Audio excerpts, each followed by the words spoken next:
Okay, I need your help with this. This is not copy pasta. This is a long read, but I feel like my safety or well-being could very well depend on this. This is video game related, specifically Majora's Mask, and this is the creepiest shit that has ever happened to me in my entire life. Having said that, I recently moved into my dorm room starting as a sophomore in college, and a friend of mine gave me his old Nintendo 64 to play. I was stoked, to say the least. I could finally play all those old games of my youth that I hadn't touched in at least a decade.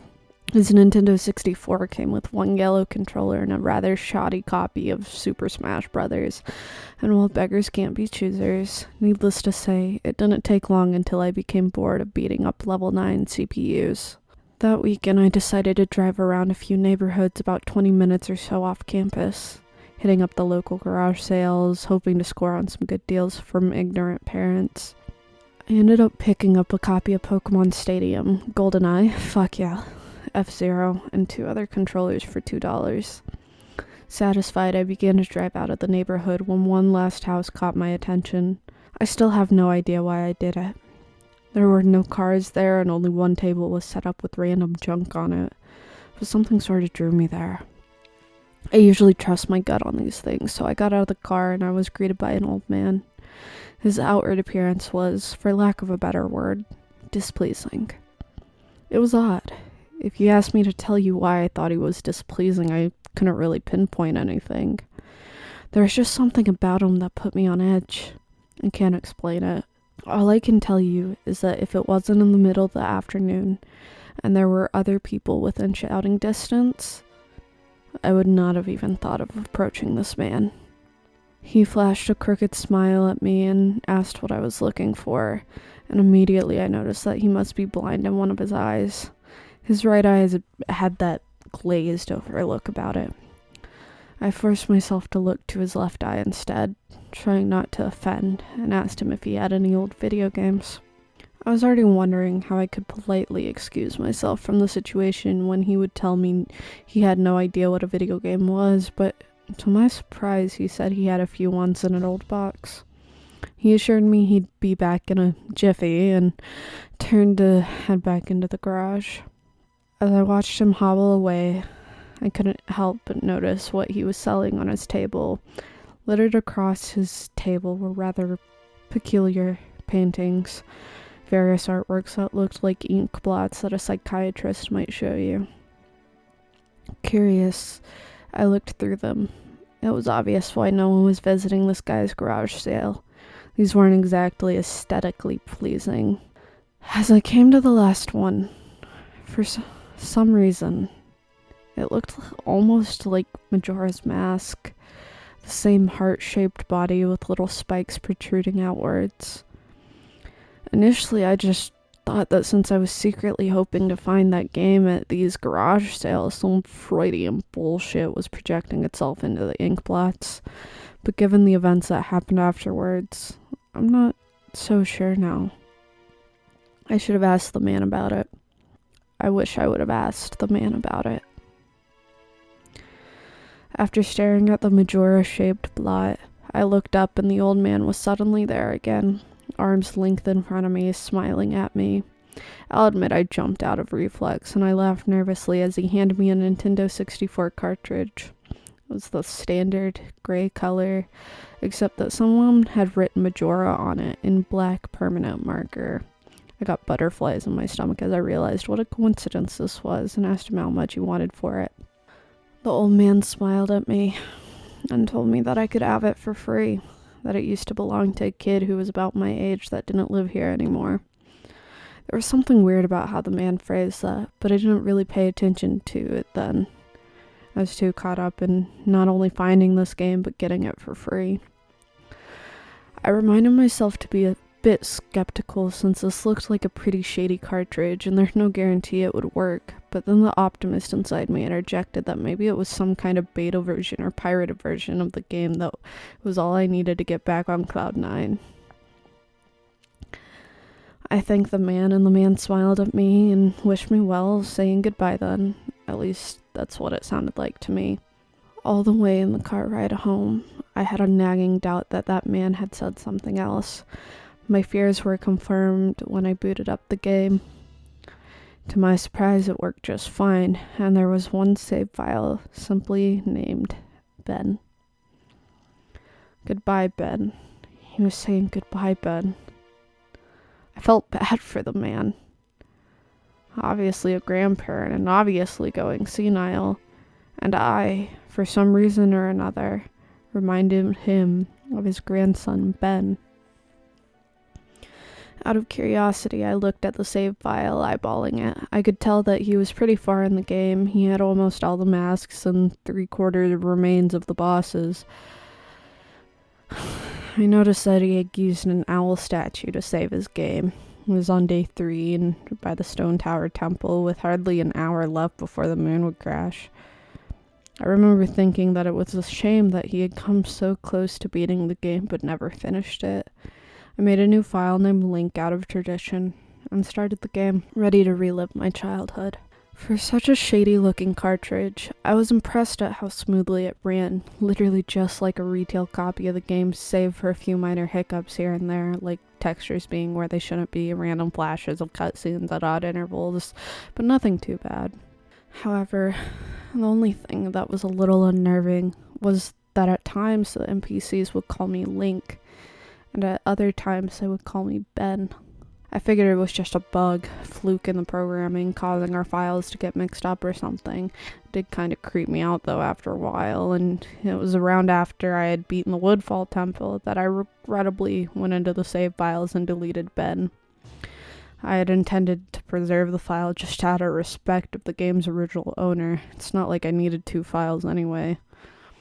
Hoping that that would solve the problem. It did, and it didn't. Now, NPCs wouldn't call me anything. Where my name should be in the dialogue, there was just a blank space. My save file name was still called Link, though. Frustrated and with homework to do, I put the game down for a day.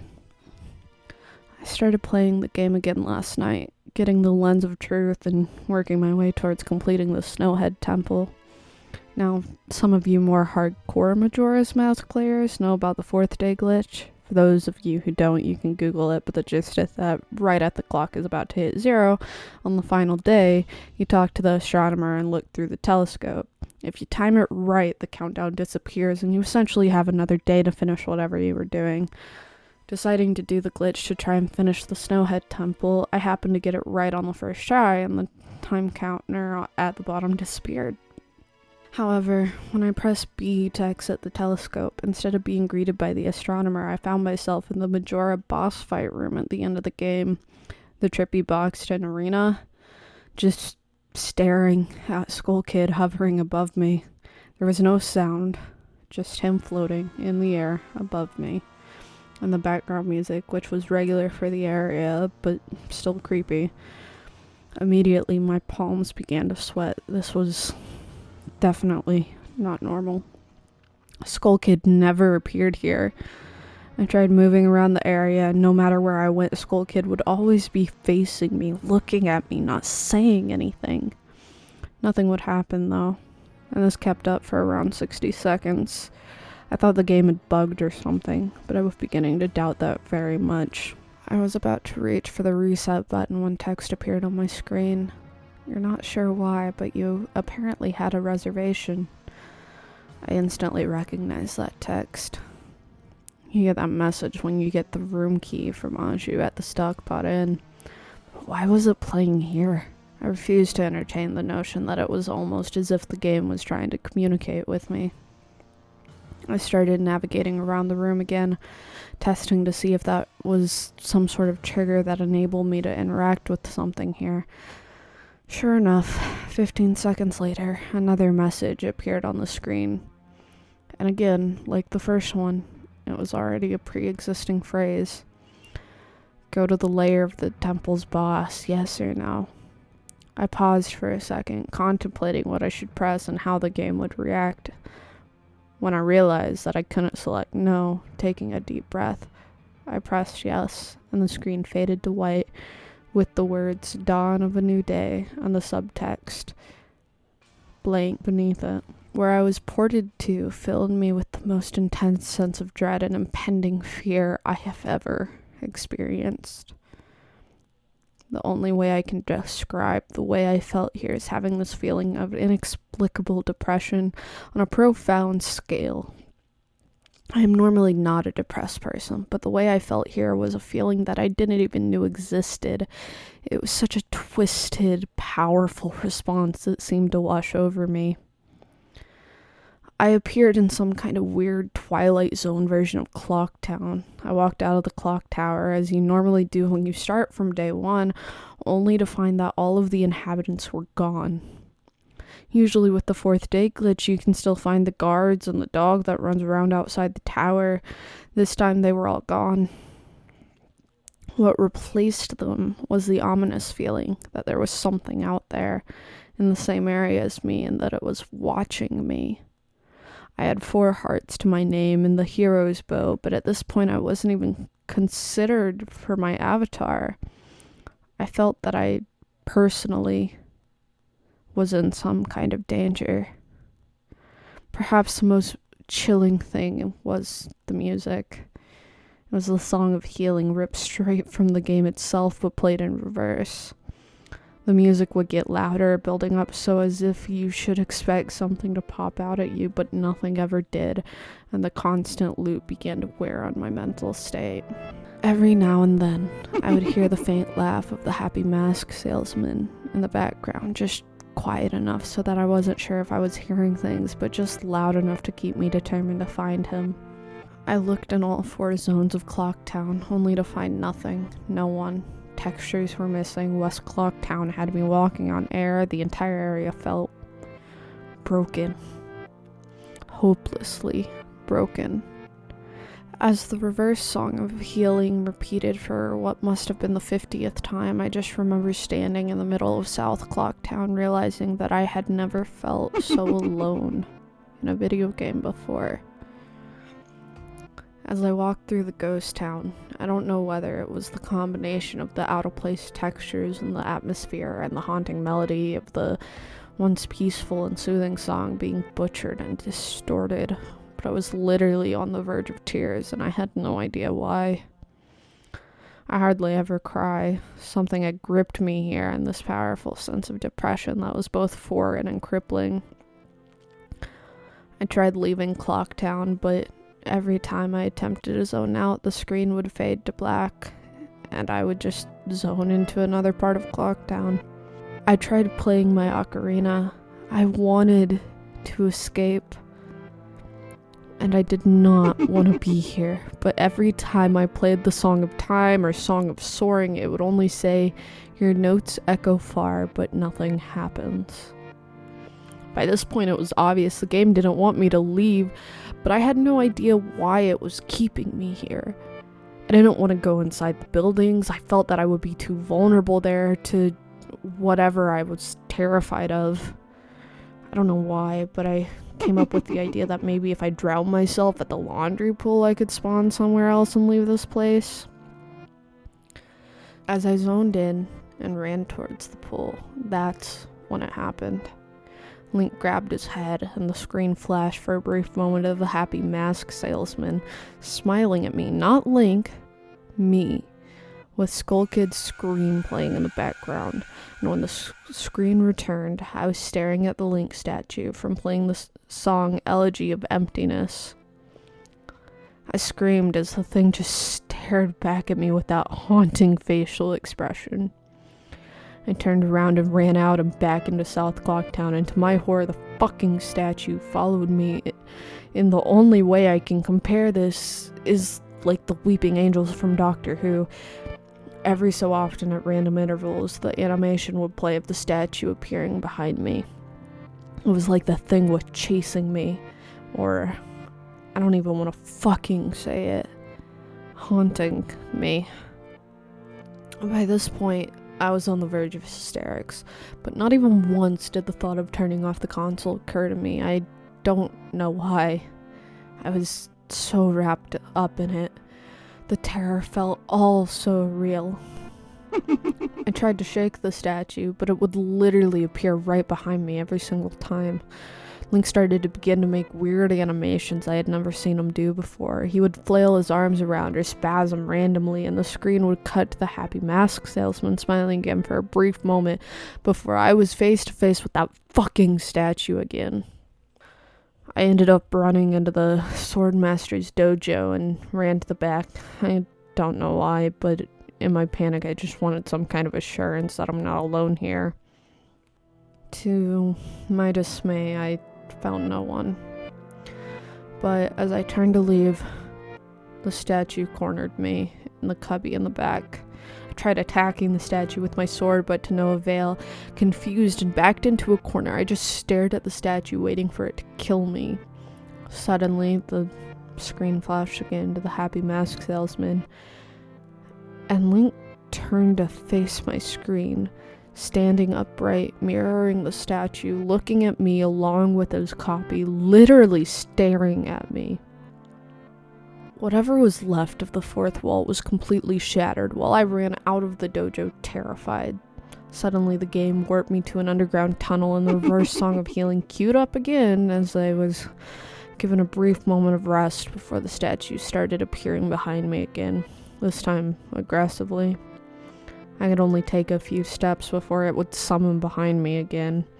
I hurriedly made my way out of the tunnel and appeared in southern Clocktown. As I ran aimlessly, in sheer panic, suddenly a Redead screamed and the screen faded to black as Dawn of a New Day and blank appeared again. The screen faded in and I was standing on top of Clock Tower with Skull Kid hovering over me again, silent. I looked up and the moon was back, looming, just meters above my head. But the Skull Kid just stared at me hauntingly with that fucking mask. A new song was playing. The Stone Tower Temple theme played in reverse. In some sort of desperate attempt, I equipped my bow and fired off a shot at the Skull Kid, and it actually hit him, and he played an animation of him reeling back. I fired again, and on the third arrow, a text box appeared saying, "That won't do you any good. Hee." I was picked up off the ground, levitated upwards on my back, and then Link screamed as he burst into flames, instantly killing him. I jumped when this happened. I had never seen this move used by anyone in the game, and Skull Kid himself didn't have any moves. As the death screen played, my lifeless body still burning, the Skull Kid laughed and the screen faded to black, only to have me reappear in the same place. I decided to charge him, but the same thing happened. Link's body was lifted off the ground by some unknown force, and he immediately burst into flames again, killing him. This time during the death screen, the faint sounds of the reverse song of healing could be heard. On my third and final try, I noticed that there was no music playing this time, that all there was eerie silence. I remember that in the original encounter with the Skull Kid, you were supposed to use the ocarina to either travel back in time or summon the giants. I attempted to play the Song of Time, but before I could hit the last note, Link's body once again, horrifically, exploded into flames and he died. As the death screen neared its end, it began to chug, as if the cartridge was trying to process a lot of something. When the screen came to, it was the same scene as the first 3 times, except this time Link was lying on the ground dead in a position I had never seen in the game before. His head tilted towards the camera, with the Skull Kid floating above him. I couldn't move. I couldn't press any buttons. All I could do is just stare at Link's dead body. After around 30 seconds of this, the game simply fades out with the message, "You've met with a terrible fate, haven't you?" before kicking you out to the title screen. Upon getting back to the title screen and starting again, I noticed my save file was no longer there. Instead of Link, it was replaced with Your Turn. Your Turn had 3 hearts, 0 masks, and no items. I selected Your Turn, and immediately when I did, I was returned to the Clock Tower rooftop scene of my Link dead and the Skull Kid hovering over, with the Skull Kids laughing, looping again and again. I quickly hit the reset button, and when the game booted up again, there was one more save file added below your turn, entitled Ben. Ben's save file is right back where it was before I deleted it, at the Stone Tower Temple with the moon almost crashing. I turned the game off at that point. I'm not superstitious, but this is way too fucked up, even for me. I haven't played it at all today. Well, I didn't even get any sleep last night. I kept hearing the reverse song of healing music in my head and just remembering the sense of dread I felt exploring Clocktown. I drove back to the old man's house today to ask him some questions with a buddy of mine. No way I was going there alone, only to find that there's a for sale sign in the front yard, and when I rang the door, no one was home. So now I'm back here writing down the rest of my thoughts and recording what happened. Sorry if some of this has grammatical errors and whatnot. I'm running on no sleep here. I'm terrified of this game, even more so now that I relived it a second time writing all this down. But I feel like there's still more to it than meets the eye, and that there's something calling to me to investigate this further. I think Ben is something in this equation, but I don't know what. If I could get a hold of the old man, then I would be able to find some answers. I think Ben is something in the equation, but I don't know what. And if I could get a hold of the old man, then I would be able to find some answers. I need another day or so to recuperate before tackling this game again. It's already taken a toll on my sanity, I feel like. But next time I do this, I'm going to be recording my footage all the way through. The idea to record only came to me towards the end, so you can see the last few minutes of what I saw, including Skull Kid and the elegy statue. But it's on YouTube. I'm going to stay in this thread for a little while longer before I fall asleep to answer any questions you guys might have, or hopefully listen to your ideas or theories to help me shed some light into this, or maybe things I should try to do. I think I'm going to play Ben's file tomorrow to see what happens. Maybe I was supposed to do that all along. I don't believe in paranormal shit, but this is a little fucked up. But maybe this Ben guy is just a really good hacker / programmer. I don't want to think about the alternative if he isn't. That's the end of this copy paste. I'm hoping that maybe this is some kind of running gag the developers and that other people have gotten gag or hacked copies of the game like this. This just really scares me.